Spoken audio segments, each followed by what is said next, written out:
सखी सहेली कार्यक्रम सुनने वाली सभी सखियों को और बुआ जी आपको भी हमारा बहुत बहुत नमस्कार।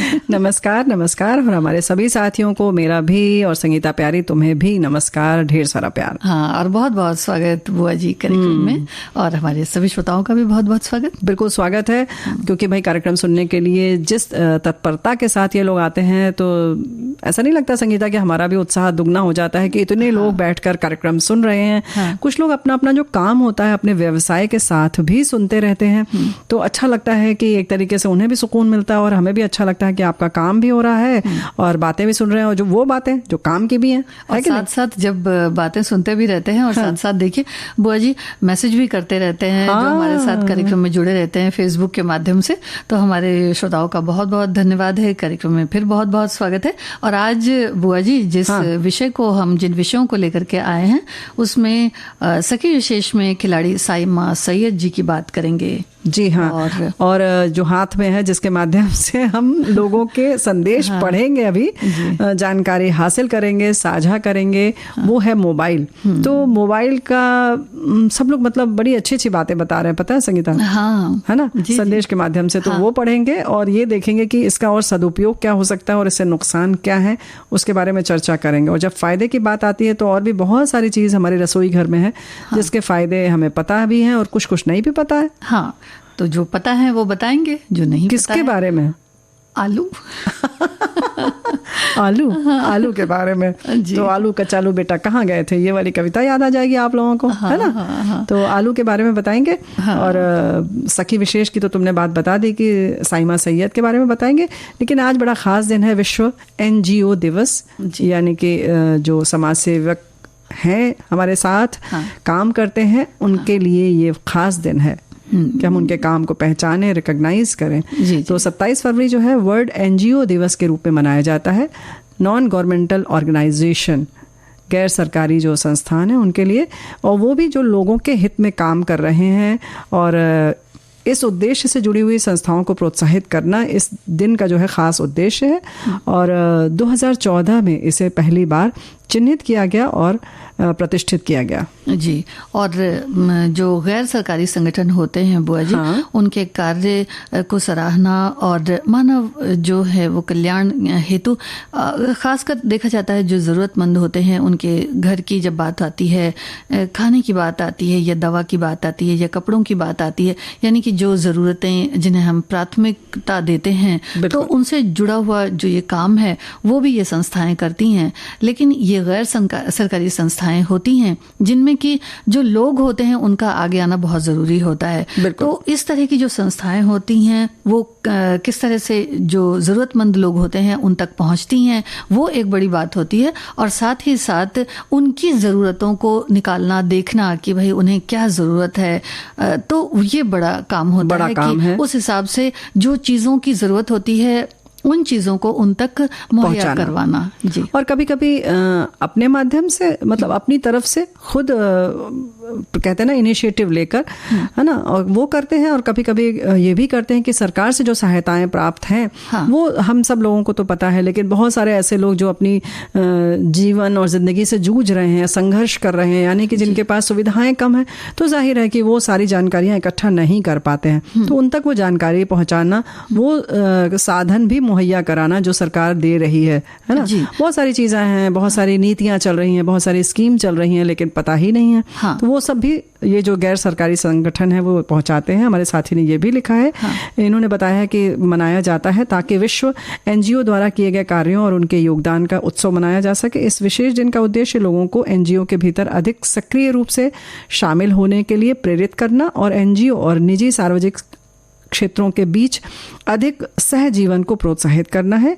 ये दिन हर उस गैर सरकारी संगठन को मनाने और सम्मानित करने का है जो आगे चलकर सामाजिक समस्याओं को रोकने का प्रयास करने के लिए जानते हैं। जी, और बुआ जी ये बड़ा चुनौतीपूर्ण भी होता है कि इस तरह की जगहों में जाना और ऐसे लोगों के संपर्क में आना, संपर्क उनसे साधना और जो ज़रूरत की चीज़ें हैं उन तक पहुँचाना, साथ ही साथ जो उन्हें कहाँ से सुविधाएं मिल सकती हैं, कितनी सुविधाएं मिल सकती हैं और किस तरह से सुविधाओं का वो लाभ उठा सकते हैं, समन्वय स्थापित करना। हाँ, तो वो भी एक बड़ा एक कठिन कार्य होता है और ये तब तक नहीं हो सकता जब तक कि अपना मन ना हो या हम उस मनोभावना से न जुड़ें। तो इसके लिए भी बहुत देखो, ये तो सामान्य दिनों की बात हो गई, वो फिर भी उतना चुनौतीपूर्ण नहीं है। लेकिन ये जो हम एनजीओ की बात कर रहे हैं वो ऐसे समय में भी काम करते हैं जब बहुत विपरीत परिस्थितियां होती हैं।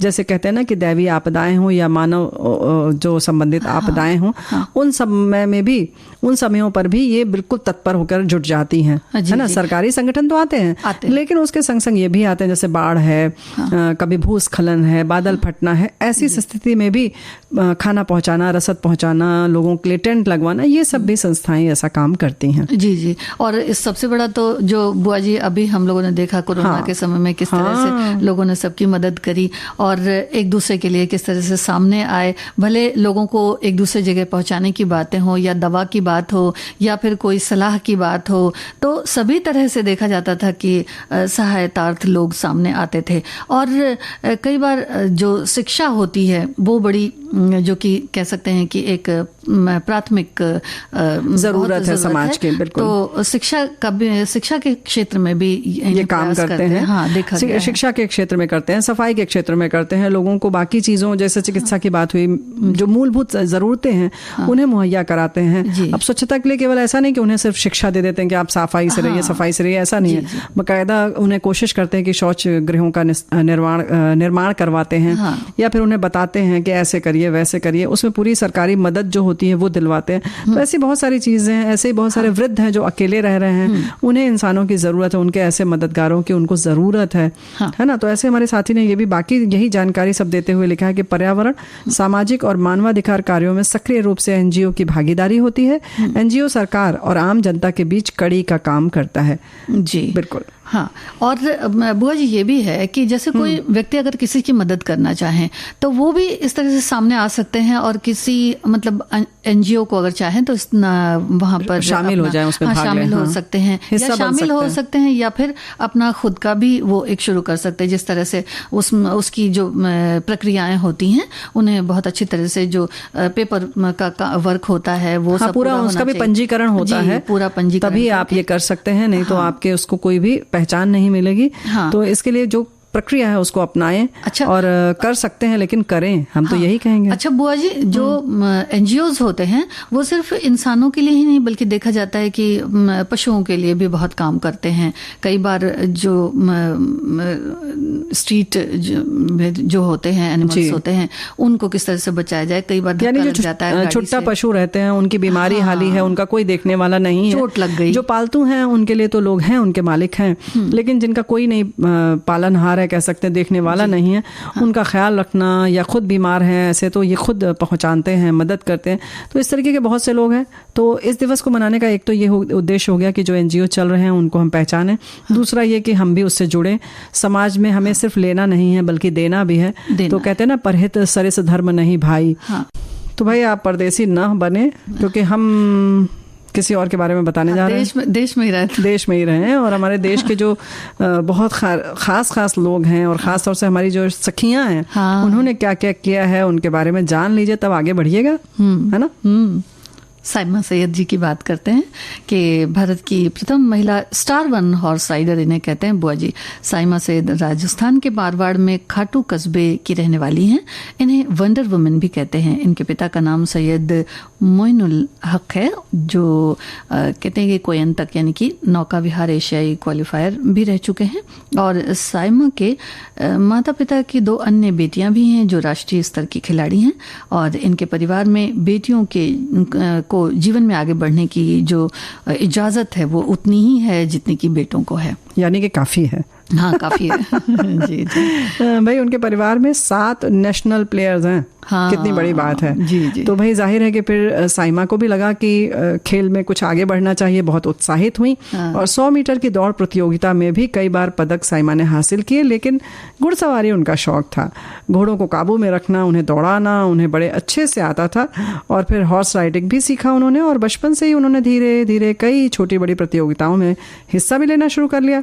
और फिर जाहिर है कि जब इस तरीके से उत्साहित थी तो उन्हें जीत भी हासिल होने लगी। जी, और हॉर्स राइडिंग बड़ा ही कठिन काम भी होता है बुआ जी, तो आपने जो राइडिंग करियर है उसमें आगे और निखार लाने के लिए उन्होंने पुणे में भी खास ट्रेनिंग ली, अपनी गलतियों को सुधारा और अपने फन को और निखारा, क्योंकि उन्हें ये पता था कि कठिन परिश्रम से ही जीत के लक्ष्य को निर्धारित किया जा सकता है। तो घुड़सवारी में वैसे तो पुरुषों को ज्यादा भाग लेते हुए देखा जाता है, इसलिए साइमा अक्सर ये सोचती थी कि ये खेल वो क्यों नहीं खेल सकती, और इसी वजह से उन्होंने घुड़सवारी को चुना। और इनकी घोड़ी का नाम है अरावली। बहुत प्यारा नाम है। हाँ। और भाई देखो संगीता, यही तो हम कह रहे हैं कि ना ये चुनौती थी उनके लिए कि ये पुरुषों का खेल माना जाता है तो हम क्यों नहीं खेल सकते। तो फिर बस जुट गई। 8 घंटे वो लगातार रोज घुड़सवारी करती हैं। 10 साल की उम्र में ही उन्होंने पहला पदक जीत लिया। अब तो लगभग 50 पदक जीत चुकी हैं और उन्होंने इक्वेस्ट्रियन फेडरेशन ऑफ इंडिया में और all India Rajasthani horse society के तत्वावधान में अहमदाबाद में ऑल इंडिया ओपन एक्यूरेट जो है प्रतियोगिता में हिस्सा लिया और फिर उसके बाद जीत हासिल की। पहले 40 किलोमीटर की प्रतियोगिता को क्वालिफाई किया और फिर 60 किलोमीटर की प्रतियोगिता को जीता। जी, और उसके बाद फिर 80 किलोमीटर की प्रतियोगिता को जीता और ऑल इंडिया ओपन एंड्योरेंस। इसके बाद साइमा को 1 स्टार राइडर का सम्मान कह सकते हैं कि मिला। और फिर अन्य जो प्रतियोगिताएं हैं उनमें भी भाग ले सकेंगी इसके बाद वो। और इस खेल की खासियत ये है कि इसमें बुआ जी अक्सर देखा जाता है कि जो खेल होते हैं उनमें अलग अलग, जैसे महिलाओं पुरुषों का अलग होता है, महिलाओं का अलग होता है। हाँ, तो अलग होता है, लेकिन ये एक ऐसा खेल है जिसमें पुरुष और महिलाएं जो है साथ में जिनके कॉम्पिटिशन्स यानी प्रतियोगिता रखी जाती है, तो वो भी एक देखने वाली चीज होती है। क्या बात है। हाँ, क्योंकि जो ताकत की बात होती है, जब स्टेमिना की बात होती है ना बुआ जी, तो फिर पुरुष कहा जाता है कि भाई वो आगे निकल जाते हैं। हाँ, मतलब कहते हैं ना कि प्रकृति ने कुछ इस तरीके से बनाया है कि उनका भाई जाहिर है कि जोश है उनका ज्यादा रहता है।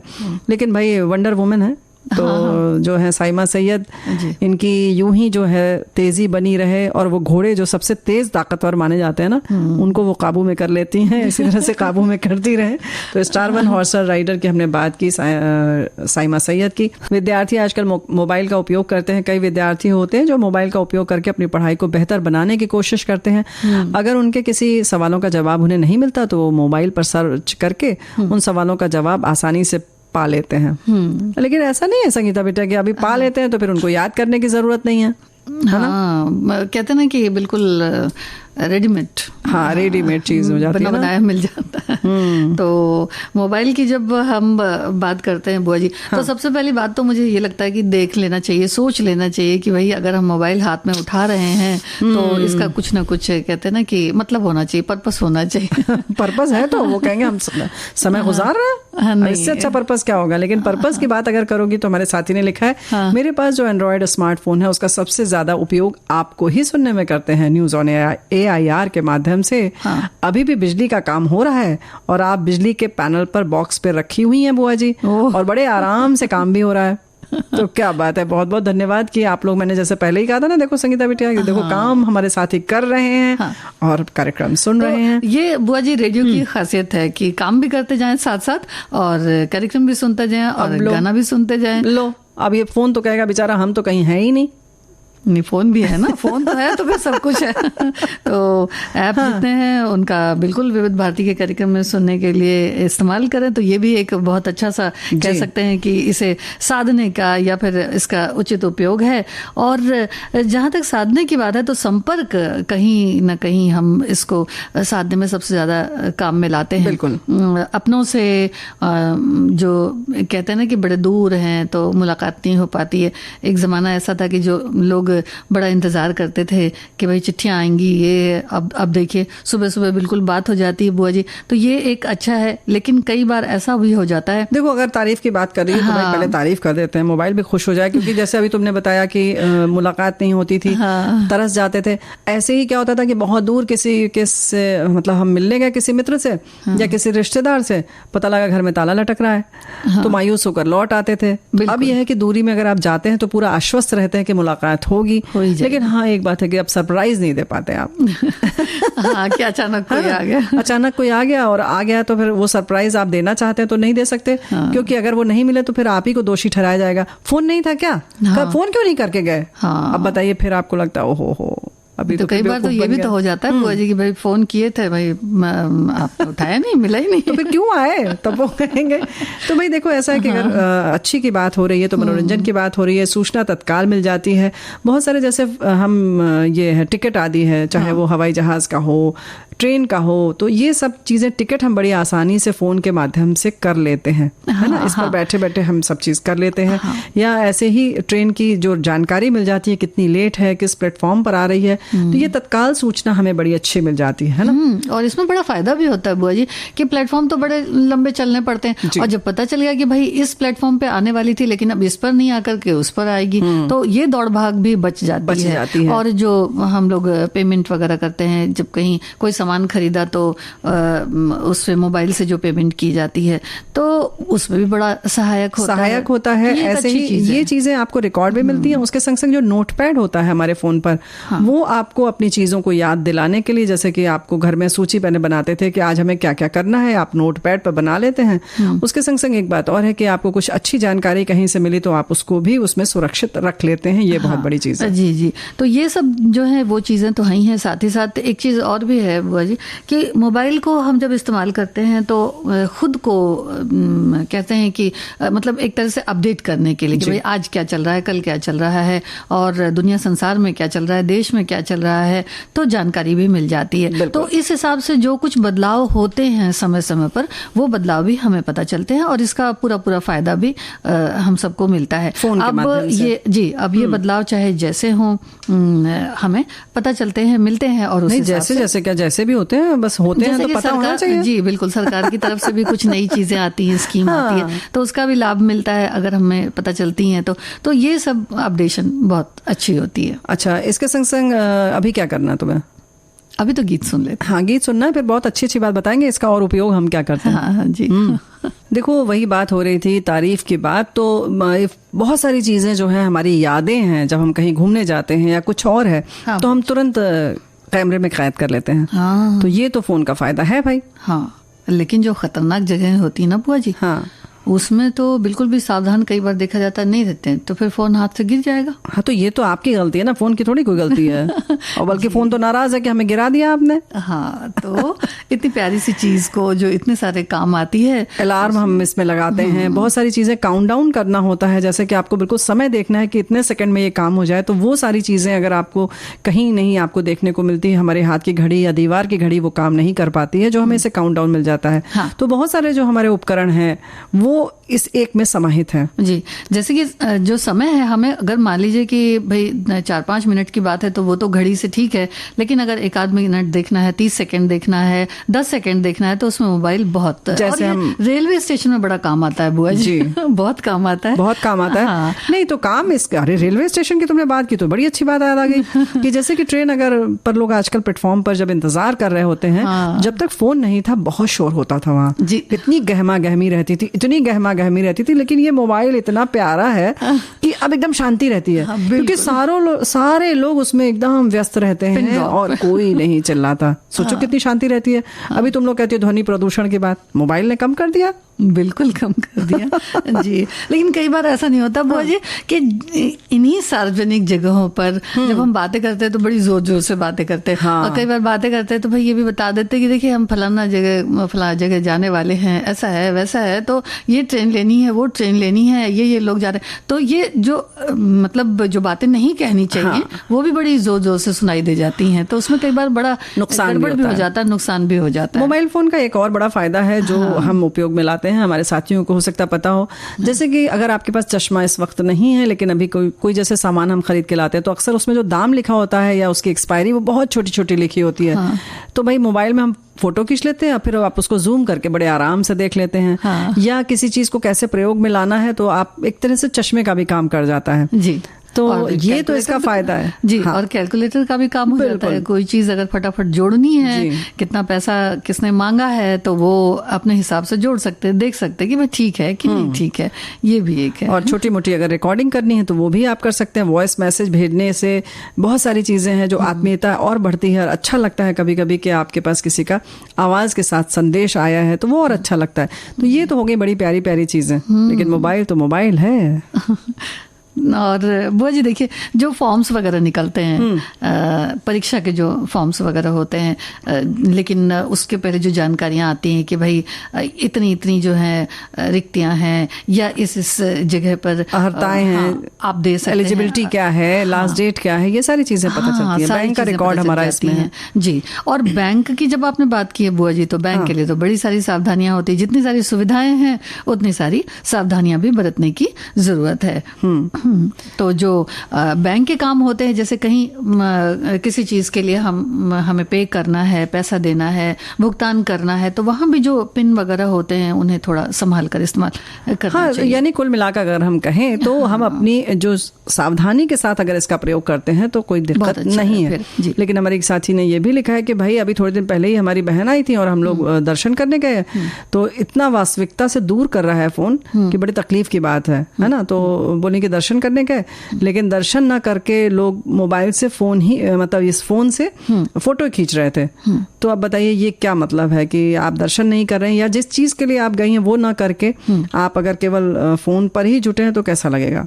और बोले कि हमने मना भी किया तब भी सुना नहीं। तो ये वाकई ये बड़ी नुकसान वाली बात है। और वैसे भी जब हम सनसेट देखते हैं या सनराइज देखते हैं कुछ भी, तो अक्सर यही होता है कि हम फोन पर जुट जाते हैं कि बड़ा अच्छा लग रहा है, लाओ फोन में कैद कर लें, और फिर जो वो उसकी खूबसूरती है वो कहीं ना कहीं गुम हो जाती है। हाँ, और पहले तो बातें करते हैं, यानी कि जितनी चीजें ढूंढनी होती है उतनी ढूंढते हैं, और उसके बाद जब समय मिलता है तो फिर फोटोग्राफी में बिजी हो जाते हैं। तो लेकिन जो वास्तविक जीवन है उससे भी थोड़ा दो चार रहें, क्योंकि जिन चीजों को हम मोबाइल में ढूंढते हैं उन्हें उतारना तो हमें वास्तविक जीवन में ही है बुआ जी।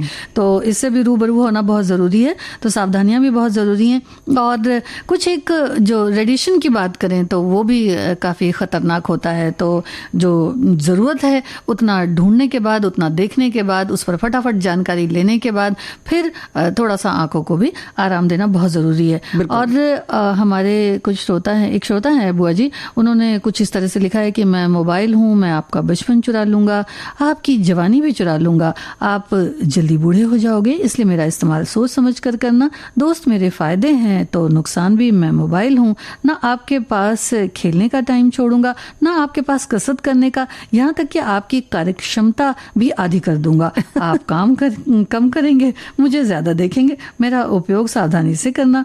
और इस तरह से उन्होंने ये लिखते हैं ना कि दोस्तों मैं आपको उन लोगों से दूर करूंगा जो आपके बहुत करीबी हैं, मैं मोबाइल हूं, जो आपको मेरी लत लग जाएगी त्यों त्यों आप पर हावी हो जाऊंगा। सबसे पहले आपकी आंखें खराब करूंगा, फिर आपकी नींद चुरा लूंगा, धीरे धीरे आपका स्वास्थ्य खराब करूंगा, मैं मोबाइल हूं, मेरा इस्तेमाल संभल कर करना, मैं मोबाइल हूं। तो भाई ये तो सजग कर रहा है, लेकिन हम कितने सजग हैं जी। और एक परिवार में कई बार 2 3 4 भी मोबाइल देखे जाते हैं बुआ जी। बच्चे होते हैं 2 3, तो उनके हाथ में भी एक मोबाइल होता है। अरे तो भाई आप इतना प्रयोग में लाएंगे तो उन्हें भी तो लगेगा कि ये बहुत महत्वपूर्ण चीज है। तो कितना महत्व देना है ये हम पर निर्भर करता है। हर चीज की प्राथमिकता हमें आपको मिलकर तय करनी है, और अपने लिए अपने काम के हिसाब से, है ना। देखो भाई, तुम आप कहोगे कि सौंदर्य निखारा जाए आलू के माध्यम से, लेकिन भाई एक बहुत महत्वपूर्ण बात जो है वो हमने मोबाइल की कहीं ना कहीं रह गई। पहले तो हालांकि सजग करने के लिए हमारे साथियों ने लिखकर भेजा है, लेकिन वहीं एक महत्वपूर्ण बात यह है कि जब किसी का एक्सीडेंट होता है या कोई आपातकाल होती है की घटना रहती है, तो ऐसे में मोबाइल बड़ा सहयोगी होता है। लेकिन हमारे किसी भी साथी ने ये नहीं लिखा है। हाँ, 2-3 लोगों ने ये जरूर लिखा है कि आजकल जब दुर्घटना होती है तो मोबाइल में कहीं संदेश भेजने या कुछ मदद करने के बजाय लोग मोबाइल से वीडियो बनाने लगते हैं। तो ये वाकई बहुत मतलब क्या कहना चाहिए, दर्दनाक है, संवेदनशील हम लोग नहीं रह गए। अब इस तरीके से एहसास खत्म हो गए हैं, इंसानियत बहुत हद तक कम होती जा रही है। तो भाई ऐसा न करें।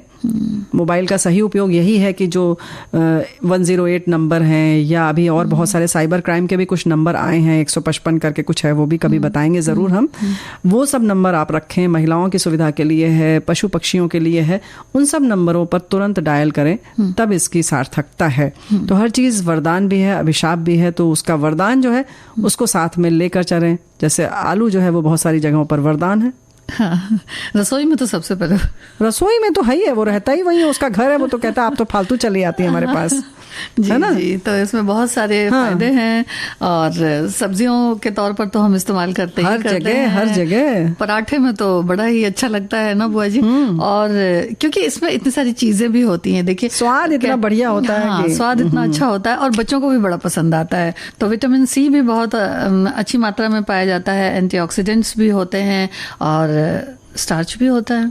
हाँ, स्टार्च तो होता ही है। होता है। हल्की सी हल्दी, हल्का सा नमक डाल दिया जाए और फिर उसे रोस्ट कर लिया जाए, भून लिया जाए तो बड़ा अच्छा लगता है। अब लो निखार कहाँ से आएगा ये बताओ पहले। निखार खाने से भी आ जाएगा, लगाने से भी आ जाएगा। बिल्कुल, चलो बताओ फिर। हाँ, तो आलू जो है देखिए त्वचा के लिए तो फायदेमंद है। कई बार ऐसा कहते भी हैं कि आलू के रस जो छीलते समय हाथ में लग जाए तो फिर कई बार ऐसा भी होता है भाई आंखों पे लगा लिया या कहीं लगा लिया, थोड़ी देर उसको यूं घुमा लिया तो काफी ऐसा लगता है कि चलिए कुछ तो अच्छा हुआ, और थोड़ी देर फिर छोड़ भी दिया जाता है। तो आलू अगर सादा भी बुआ जी उसको किसी तरह से कद्दूकस करके या थोड़ा सा मैश करके उसका जो रस होता है उसे अगर लगा लें तो कहते हैं कि जो काले से धब्बे होते हैं आंखों के पास में या उसके नीचे, तो उसमें काफ़ी फायदा होता है। और साथ ही साथ कहीं कहीं पर चेहरे पर देखा जाता है कि कहीं त्वचा का रंग थोड़ा साफ है, कहीं थोड़ा सा और गहरा है, फिर कहीं थोड़ा सा साफ है, फिर कहीं थोड़ा सा और यानी धब्बे लगे पड़े हुए हैं कहीं चेहरे पर। धब्बे से जो रहते हैं तो उनमें भी फायदा होता है। तो हमारे साथी ने भी बताया है कि आलू को जो है राजा है सब्जियों का कहा जाता है। सब्जियों के अलावा जल जाने पर आलू को कद्दूकस करके उस पर लगाने से जलन में ठंडक भी लगेगी और दाग भी नहीं होंगे। आलू के रस को हल्दी मिलाकर चेहरे पर लगाने से दाग, धब्बे और झाइयां खत्म हो जाती हैं। तो ये तो बहुत अच्छा है और बड़ा आसान सा भी है, नहीं बुआ जी? तो अच्छा, जो पिगमेंटेशन होता है या जो कई बार ऐसा होता है कि त्वचा बड़ी सी सिकुड़ी सी लगती है, तो उसकी जो टैनिंग होती है वो भी खत्म करने के काम में आता है। अगर थोड़ा सा पैक वगैरह अगर कुछ इसको इस तरह से बनाकर रख लें तो उसमें अगर क्यों पैक बताओगे तब ना बनाएंगे भाई। हाँ, तो बस अगर से नहीं काम चलेगा, बताओ। हाँ, क्या तो 3 चम्मच आलू का रस ले लें और 1 या 2 चम्मच शहद और उसके साथ मिलाकर लगाएं। इसमें कुछ बूंदे नींबू के रस की भी मिला सकते हैं और इसका जो फायदा होता है, जैसे थोड़ी देर लगा लिया बुआ जी इसको मिलाकर, तो उसके बाद फिर ठंडे पानी से या हल्के गुनगुने पानी से धो लिया तो जो रोम छिद्र होते हैं चेहरे के, पोर्स जिनको बोलते हैं, हाँ, तो वो खुल जाते हैं। तो इस तरह से त्वचा में नमी बनी रहती है।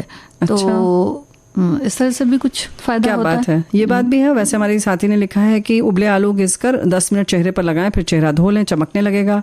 ये हमने पहली बार भाई सुना था कि उबले हुए आलू का, लेकिन हालांकि इन्होंने एक और बताया कि आलू जिसमें हम उबालते हैं उस पानी में पैर डालकर बैठने से पैर मुलायम हो जाएंगे। तो ये बड़े काम की चीज है। ऐसे ही मुहासे के लिए भी बड़ा कारगर है ना। हाँ जी, तो 1 चम्मच पिसे हुए आलू का रस और थोड़ा सा टमाटर का रस, यानी कि बराबर अगर ले लें, 1 चम्मच आलू का रस और 1 चम्मच टमाटर का रस और 1 चम्मच इसमें शहद मिलाएं, तो इससे एक अच्छा सा पैक तैयार किया जा सकता है। फिर उसको लगाकर थोड़ी देर 10-15 मिनट सूखने तक रहने दें और उसके बाद फिर उसको धो लें, तो इससे भी काफी निखार आता है। और मुहासे जो होते हैं ना बुआ जी, उनमें ये फायदेमंद होता है। और कई बार आलू के रस में चावल का थोड़ा सा आटा, नींबू का रस और शहद, यानी कि 1-1 चम्मच अगर मिला दिया जाए तो इससे भी अच्छा सा पैक बनता है। अब दही इसमें जो है वो ऑप्शनल है, मिला भी सकते हैं और नहीं भी मिला सकते हैं।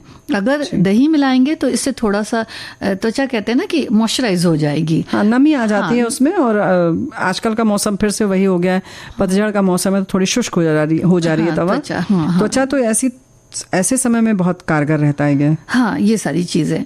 और फिर अगर बहुत ज़्यादा तैलीय त्वचा है, अक्सर हम लोग देखते हैं ना कि बहुत त्वचा चेहरा बड़ा चमकता है और ऑयल सा तेल सा रहता है, तो थोड़ा सा आलू को स्टीम कर लें यानी कि उबाल लें। फिर इसमें थोड़ा सा दूध यानी कि कच्चा दूध 2 चम्मच, 1 चम्मच ओट्स और 1 चम्मच या कुछ कह सकते हैं कि कुछ बूंदे नींबू का रस, क्योंकि इसे देखना पड़ेगा कि किस हिसाब से नींबू का रस आपको पसंद है, कैसा सूट करता है नहीं करता है। जी, आपको पसंद यानी आपकी त्वचा को पसंद है कि नहीं। हाँ, तो कुछ बूंदे डालें या फिर 1 चम्मच भी डाल सकते हैं, लगा सकते हैं, और कम से कम आधे घंटे तक छोड़ना है। और ये चीज़ें जब हम मिलाते हैं और लगाते हैं तो इससे झुर्रियाँ जो होती हैं चेहरे की उनमें बहुत फ़ायदा होता है। क्या हो गया? नहीं, देखिए, जब आलू से इतनी अच्छी सी खूबसूरती निखरेगी तो फिर तारीफ तो करनी होगी। तारीफ तो करनी ही पड़ेगी। और हमारे साथी ने भी लिखा है कि इसमें मौजूद स्टार्च बदरंग हो गई त्वचा को धीरे धीरे हल्का करके इसे चमक देता है। आंखों के चारों ओर सूजन या काले घेरे हो जाने पर इससे राहत मिलती है। ये त्वचा पर मौजूद अतिरिक्त तेल को हटाने में भी कारगर साबित हो सकता है। पोटैटो कंप्रेस से त्वचा की खोई नमी वापस लाई जा सकती है। अगर चेहरे में सूजन आ गई है तो पोटैटो कंप्रेस एक जाल में कद्दूकस किए हुए आलू को रखें और इसे कम कर लें, मतलब कंप्रेस कर लें, दबा लें। वो ही इन्होंने बताया कि उसको ब्रैकेट में लिखकर बताया है।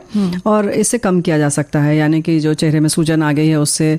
फिर ऐसे ही आलू में जो है कैंटेकोलेज नाम का एंजाइम पाया जाता है जो आंखों के काले घेरे कम करने के लिए आने वाली प्रमुख कृमियों में पड़ने वाला मुख्य तत्व है क्रीमों में। हाँ, तो अच्छा, नहीं, इन्होंने देखो, इन्होंने थोड़ा, मैं फिर से स्पष्ट कर दूं, आलू में जो कैंटेकोलेज नाम का एंजाइम पाया जाता है जो आंखों के काले घेरे कम करने के लिए आने वाली प्रमुख क्रीमों में पड़ने वाला मुख्य तत्व है, यानी क्रीम के लिए उन्होंने लिखा है। तो भाई ये खास बात है। तो इस बात को समझ लें कि हम क्रीम इस्तेमाल कर रहे हैं या चाहे तो सीधे आलू का भी प्रयोग कर रहे हैं, समय समय पर मतलब करते रहें। ऐसा नहीं हम कह रहे हैं कि क्रीम आप ना लगाएं, लेकिन हाँ ये है कि आप रोजमर्रा में जब हमने घिसा तो उसका पानी लगा लीजिए या ऐसे हाथों में लगा लें, है ना। तो ये सब कर सकते हैं जी। तो ये जो चीजें बनती हैं तो बोलिए कहीं ना कहीं देखा जाए तो इन्हीं सब चीजों से जो तत्व होते हैं वो निकाल करके इस्तेमाल किया जाता है। हाँ। लेकिन जो पहले के समय में होता था या जो अभी भी लोग होते हैं तो वो ज्यादातर जो किचन में सामग्री होती है हमारे रसोई में, उनसे ही बहुत सारे ऐसे तरीके हो जाते हैं जिससे चेहरे को बहुत अच्छी तरह से निखारा जा सकता है। और जबकि अगर देखा जाए तो जो क्रीम की बात इन्होंने लिखी है तो इन्हीं सब चीजों में से जो अच्छे तत्व होते हैं जो फायदा करते हैं चेहरे पर, उन्हें मिलाकर बनाया जाता है। तो ये तो होता है। तुम कुछ और चीजों पर मिलाकर भी बता रही थी ना। हाँ बुआ जी, कि आलू, दही और उसमें थोड़ी सी हल्दी, ये मिलाकर भी मास्क बना सकते हैं। और साथ ही साथ एलोवेरा और इसमें यानी कि थोड़ा सा एलोवेरा में पिसा हुआ आलू मिला करके और फिर उसके बाद उसे चेहरे पर पैक की तरह लगाया जा सकता है। या फिर मुझे तो ऐसा लगता है कि कोई ऐसी चीज़ अगर है जैसे एलोवेरा टाइप की है जैसे, हाँ, तो उसे थोड़ा सा पहले लगा करके आप देख लें कि ऐसा तो नहीं है कि उससे आपकी त्वचा को मतलब स्वीकार कर रही है कि नहीं कर रही है। कभी कभी क्या है, त्वचा नकार देती है, कहती नहीं भाई ये हमें नहीं चाहिए, है ना। एलोवेरा है, कुछ ऐसी चीजें हैं जिनके बारे में लोगों को पता है। तो इसके लिए हमें लगता है कहीं ना कहीं आप अपनी त्वचा को देखें कि उसको क्या सूट करता है क्या नहीं। जैसे जैसे कि सबको नींबू, मुल्तानी मिट्टी उसकी कांति लाए या नहीं लाए ये जरूरी नहीं है, है ना। किसी किसी को जैसे नींबू बिल्कुल सूट नहीं करता। कुछ लोगों को क्या है, केवल नींबू का छिलका भी उन्होंने ऐसे चेहरे पर एक बार लगा लिया तो एकदम चमक जाता है चेहरा। तो ये आपको देखना पड़ेगा। हाँ बिल्कुल। और उसके बाद मुल्तानी मिट्टी के साथ भी इसका इस्तेमाल होता है। तो थोड़ा सा आलू का पेस्ट या फिर उसका रस, उसमें थोड़ी सी मुल्तानी मिट्टी मिलाकर भी उसका पैक लगाया जाता है। अच्छा, दूध, आलू और ग्लिसरीन, यानी कि थोड़ा सा कच्चा दूध और कच्चे आलू को अगर पीसा गया है अच्छी तरह से तो वो थोड़ा 1 चम्मच या तो फिर उसका रस ले लें और उसमें थोड़ा सा ग्लिसरीन मिला लें। लेकिन ऐसा है कि अगर आलू का पिसा हुआ इसमें लिया जाएगा तो ज्यादा अच्छा है, क्योंकि ग्लिसरीन जो है वो तो पहले ही है लिक्विड है। ऐसे ही आलू का रस और एलोवेरा जेल मिलाकर सिर की त्वचा पर लगाएं तो बालों पर भी आप लगा सकते हैं। 20 मिनट के बाद धो दीजिए, बाल झड़ना बंद हो जाएगा। तो हफ्ते में इसको 2 बार करें, हमारे साथी ने लिखकर भेजा है। तो ये तो बहुत ही अच्छी जानकारी है बुआ जी। हाँ, तो ये सर में लगाया जा सकता है और मुझे ऐसा लगता है कि ये बालों के लिए बहुत ही अच्छा होगा क्योंकि इसमें एलोवेरा है। बुआ जी, आलू के रस में ग्लिसरीन और कॉफी पाउडर ये मिलाकर त्वचा में भी इस्तेमाल किया जा सकता है चेहरे पर। बालों के लिए भी हमारे साथी ने लिखा है कि आलू और 1 प्याज का रस निकाल कर मिला लें और रुई की सहायता से सिर की त्वचा में लगाएं, 20 मिनट बाद धो लें, फिर शैम्पू कर लें। अच्छे परिणाम के लिए 2 महीने तक हफ्ते में 2 बार करें। क्या बात है। लेकिन एक बात तो है संगीता बिटिया कि अभी आ रही है होली, तो रंगों का जो त्योहार है उसमें खूब मस्ती करें, लेकिन जो रंग आदि लग जाए त्वचा पर तो कोशिश करके ये आलू है, बेसन है, इन सारी चीज़ों से छुड़ाएं ताकि आपकी त्वचा जो है वो ऐसे ही कांतिमय बनी रहे। हाँ, और अब सखी सहेली कार्यक्रम से लेते हैं इजाजत। सभी को संगीता श्रीवास्तव और प्यारी बुआ का नमस्कार।